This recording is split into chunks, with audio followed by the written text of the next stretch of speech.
when a lot of people, especially Africans, people of African descent, talk about generational curses, or maybe they talk about village people, there's a word they call village people. Mostly, I do not see that as being true.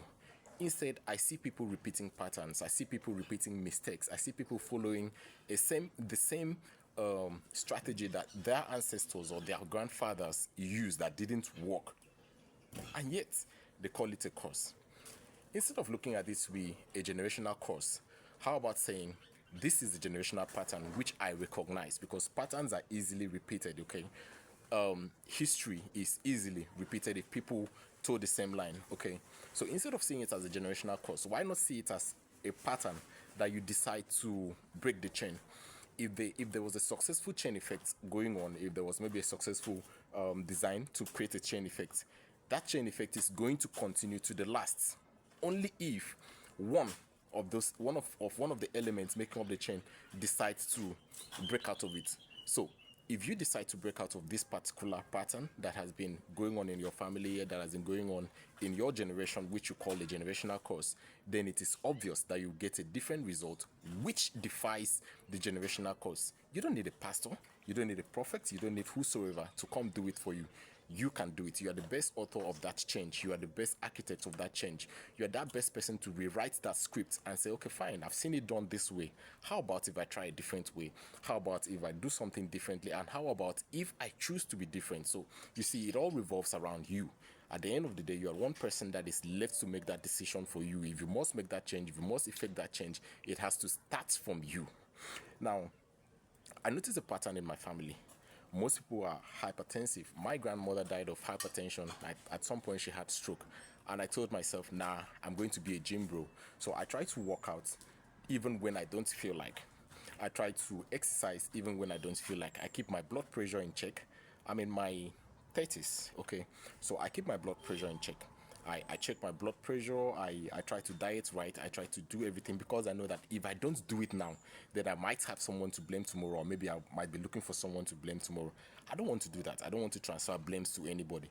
Nobody deserves to take the blame for my mistakes, okay? Nobody deserves to maybe face the dire consequences of my carelessness. So I try to do what I have to do right now, irrespective of who is involved and irrespective of what is involved. Doing the right thing costs nothing, but the cost of not doing it in the long term will send you the bills, and I'm sure most people wouldn't like to pay those bills. So if you need to do something, do it right now. Break that generational curse. So I didn't want a situation where I wake up one day and I'll say like people used to say in my side, "Epo mia," meaning that maybe when someone has a stroke, most people that have a stroke always report having this hits, this loud slapping feeling, or maybe this loud hit, or something feels like something just erupted in the brain. So they say it's a ghost, that the person has been ghost slapped. No, I don't believe that.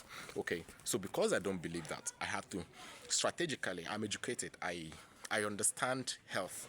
I understand well-being. I understand fitness, and I understand the position of health and fitness in my life and the things I'm supposed to do. So because I understand that, I choose not to follow that pattern. Okay. Now I've seen a lot of people also in my family messing up with alcohol, especially. No, my dad decided to be different, and I've seen him living a different life. So I also see it. Okay, fine. Now someone has created a blueprint. Someone has created a template on what the normal thing should be. Why can't I follow suit? Why can't I upgrade from what he has done? Now I decided to go the other route. I decided to do things differently. If you choose to do things differently, then you can break generational curses even without branching the church or doing one sacrifice or going to meet a prophet or meet anybody for one day. Choose today. Choose within you that you're going to break those curses, that you're going to break those patterns. I don't call them curses, I call them patterns. Choose that you're going to break those patterns.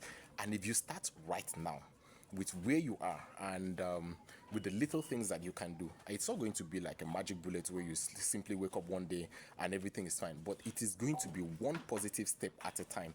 And if you choose that positive step, I'll see you right at the top. My name is Ukogwakwa, and I call myself the rich son of a classroom teacher, and I like to call myself the small business doctor. In this channel, I share the truth with you, one surgical truth at a time. Until I see you in the next video, click the like button, click the subscribe button, and turn on the notifications. You'll be the first to see when next I post a video like this. See you in my next video. Bye bye.